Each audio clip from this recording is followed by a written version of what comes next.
we go. Well, thank you very much. I want to thank Olivia for inviting me today, and it really struck me in yesterday's papers just how interesting all the papers were, in particular the newfound focus on debt, and I thought it was particularly interesting bringing big data and administrative data, alternate data sources to bear on the question. In that context, my paper today is not particularly focused on debt, and in terms of data, it ranges somewhere between small data and no data, and yet that's the best kind of data. And yet, at the same time, I hope I can bring some perspective to the sort of issues we face in terms of retirement saving and how debt may play into it. Part of the inspiration for this paper was a book review that Olivia wrote, must have been 10 years ago, on the original sort of auto IRA ideas coming from Mark Every, who I think is here today, Bill Gale, and Peter Orzag. And it was, in general, a complimentary review. But one of the things Olivia asked was, are we really sure people need to save more for retirement? It's one of those things, I think both in the book, but also in much more broadly in discussions today, there is simply an assumption that people, in particular low-income people, do need to save more for retirement. But often that assumption of how much they need to save, how much more they need to save, is not discussed in an explicit way.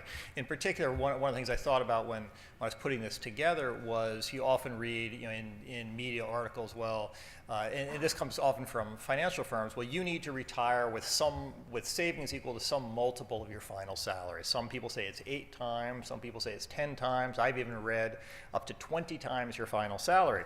And some studies will apply this to Americans of all income levels with these same goals without really explicitly accounting for the role of Social Security. And that produces some interesting results, obviously. What I'm trying to do here is take Social Security more explicitly into account. To add some perspective to this, I built a simple model here of retirement savings. I built it really from the ground up. The advantage of it is a very simple, sort of almost an actuarial model, or what you might find with a financial planning website. But the advantage of such a simple model is it's very easy to illustrate how important different assumptions regarding interest rates, post-retirement mortality, replacement rates, how important a role these sorts of assumptions play in determining how much we need to save. So I apologize, I'm going to have to read off here.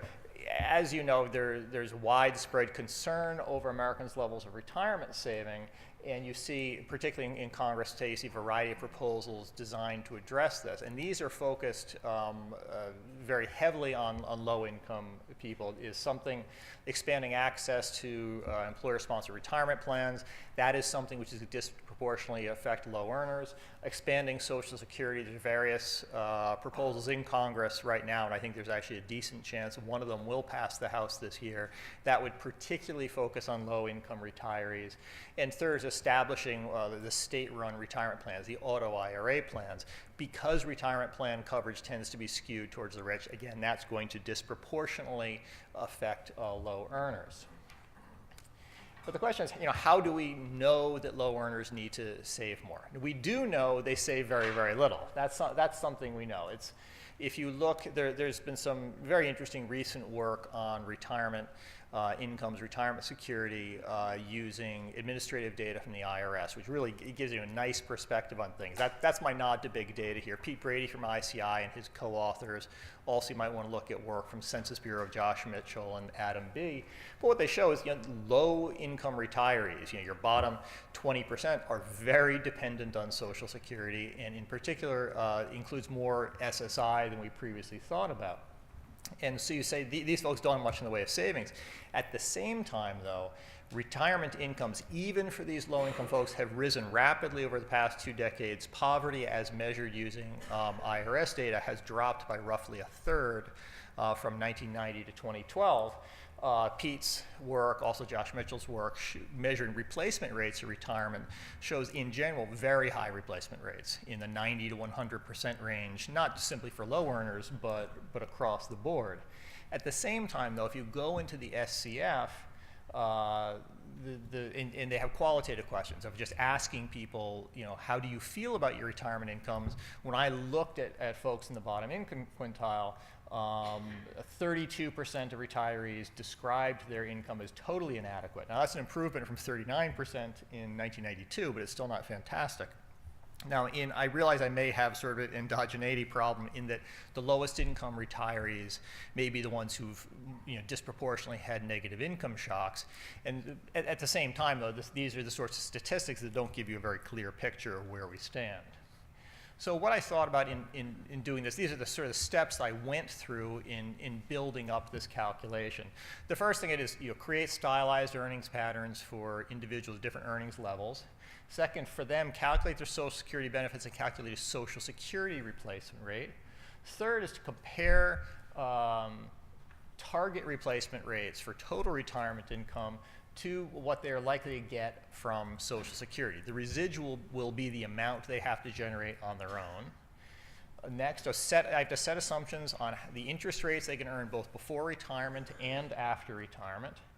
Next, I have to think about the amount of years they're likely to have to cover with those savings. And we know that, you know, today we know that differs between low and high earners. Next, I calculate the wealth at retirement that will enable them to fill that gap, fill that replacement rate gap, and reach their target throughout their expected lifespan. And then third, or finally, I calculate the savings, essentially the present value of earnings from age 30 to 65 that will be sufficient to meet that goal. I assume retirement savings begin at 30 in kind of an approximation of a life cycle approach. Later on, I give some sensitivity analysis to a number of these assumptions to show how much it all changes. I start with stylized earners are created by SSA's office, the chief actuary. They range from a very low earner, somebody who is earning on average about 25% of the national average wage each year. These folks are essentially like the bottom quintile of lifetime earners.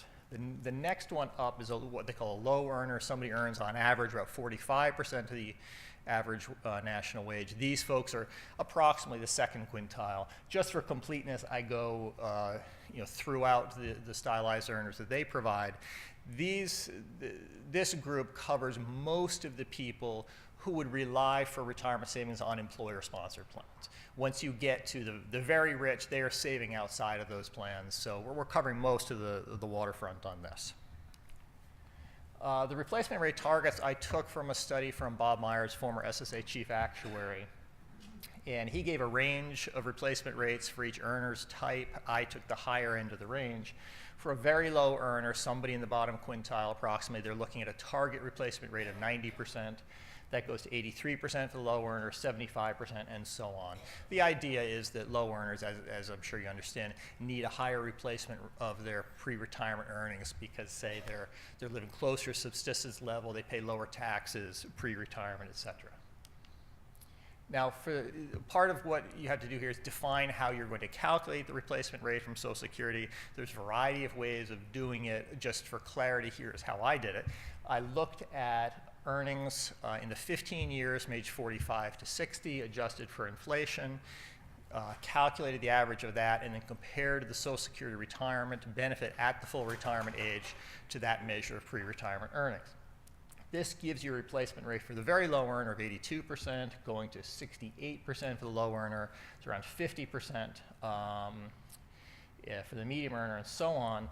The percentage figures in brackets are sort of the residual that you have to make up on your own. So a very low earner would have to save enough to provide a replacement rate of around 8% of his earnings from age 45 to 60. So this tells you the goal.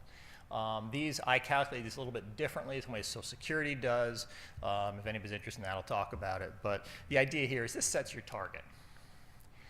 I also had to think about what the interest rates on retirement savings and post-retirement savings would be. I did this in two ways. The primary is I simply took the historical return on a 60-40 stock bond portfolio for pre-retirement savings at 8.7%. But I also assumed this is somebody who retired relatively recently, had those what I would consider to be strong returns during their working years. but at the same time, they're retiring in a low interest rate environment of 0.8% on post-retirement savings. In a sensitivity analysis, I take a different approach to it. I also look at longevity post-retirement, and a lot of studies that look at retirement savings, as a shorthand, you assume everybody annuitizes their savings at sort of the population-wide mortality rate. And we know people don't annuitize, but on average, this is a reasonable way of doing it. But we also are increasingly aware today of differential mortality by income levels, in that low earners are living significantly shorter lives post-retirement than high earners. So here I took from it was a literature survey that the Government Accountability Office put out a couple of years ago, but for very low earners, we're looking post-retirement, a life expectancy of only 15 years. If you go up to somebody who's earning the maximum taxable wage, about $130,000 today, you're looking at expected lifespan of 25 years. This has a big impact on how much people need to save for retirement, even abstracting away from the desired replacement rate. Again, I assume retirement savings don't begin until age 30. So from here, I calculate the required savings of age 30 to 65 earnings needed to hit the target replacement rate for the very low earner at 0.4% of savings. And the takeaway here, if you go to the low earner, it's 2.6%. The takeaway here is, if you look at low earners and say they're not saving very much for retirement, that may be a perfectly rational response to high replacement rates from Social Security. As you go up the income scale, required savings rise, but even then they're less than you might think. And part of this comes, I think, from measuring Social Security replacement rates, which in general I believe are higher than a lot of people suppose they are. To do some sensitivity analysis, instead of looking at historical rates of return on investments and sort of current interest rates for post-retirement earnings, I looked at CBO's projections going forward into the future. These are pulled from their Social Security projections, but for pre-retirement savings, they'll start with a trust fund bond rate and build a risk premium on top of it, and then I take what is, for post-retirement savings, I take their long-term projection of the trust fund bond rate. This gives you a lower return on pre-retirement savings, but a higher interest rate on post-retirement savings. The higher interest rate on post-retirement savings determines how much you need as of retirement age. The return on pre-retirement savings says how much of my pre-retirement earnings do I have to save in order to get to that goal. The second set of figures in brackets at the top shows how much that affects things. Using these more forward-looking interest rates, you have a slightly higher required rate of savings. For a very low earner, it goes from 0.4 to 0.6% of earnings from 35 to 60. It is not a, oh, and I'm sorry, in addition to using the different interest rates, I also assumed that people would want to build in a margin of error on mortality. So I took the life expectancy as of age 65, arbitrarily bumped it up by 20% and said, okay, in addition to these different interest rates, you're also going to want to save to give yourself more of a margin of error on running out of money. That gives you a slightly higher rate of requirement savings, but is still lower perhaps than you would have thought. So the takeaways I get from this is, if you're a truly low income worker, it is understandable these folks are not saving that much for retirement. Getting them to save more might be desirable. Certainly they'd want to save for precautionary reasons, but when you get to retirement, when you think of things like healthcare costs, when you think of things like mortality risk, they're often covered by Medicaid on the healthcare end. Because they're so heavily annuitized on Social Security, the mortality risk may not be enormous for them. So my point is, it is understandable that they're not saving very much. Pushing them too hard to save more might in fact throw them off an optimal course. It may inappropriately lower their pre-retirement consumption in order to give them a replacement rate in retirement that would exceed their targets. When you get to the low earners, people who are on half the average wage, they should be saving something for retirement. The rates that are looked at for a lot of these state auto IRA plans, beginning around 3 or 4% of earnings, that might actually get them there. So that may be a reform that would get them to where they're going. Thinking about some of these state plans, one policy that I think might make sense at a practical level, if you look at the UK's National Savings Plan called NEST, they don't automatically enroll people until their earnings pass around $10,000 or 10,000 pounds, I believe. And so you're trying to say that the truly low-income people, we're not going to put them into a plan they may not need. I'm out of time, so I'll leave it at that. But I think the takeaway is that when we look at this, the required savings for a lot of people may not be as high as we'd commonly think. Thank you very much.